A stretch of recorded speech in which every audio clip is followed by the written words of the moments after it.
మానవత్వం ఉంటే, నైతిక విలువలుంటే ఫస్ట్ హోంమంత్రిగా నువ్వు రాజీనామా చేయి Revanth Reddy. You are the failure home minister.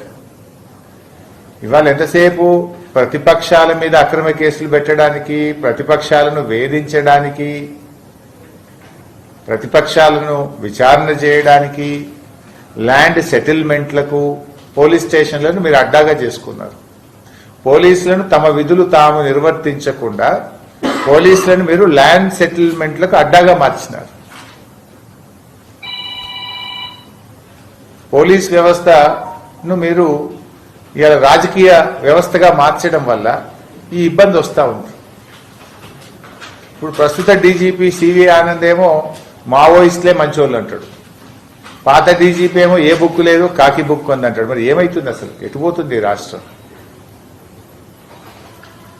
అన్యం పుణ్యం ఎరగని ముగ్గురు చిన్నారులను అత్యంత కిరాతకంగా హత్య చేస్తే ఈ ప్రభుత్వానికి చీమగుట్టినట్టు కూడా లేదు. ఈ రాష్ట్రంలో ఆడపిల్లలున్న ప్రతి తల్లిదండ్రుల హృదయం ద్రవించిపోతా ఉంది. ఏంది అసలు మా పిల్లల పరిస్థితి ఏందని ఇవాళ ప్రతి తల్లి తండ్రి ఆందోళన చెందుతున్నారు.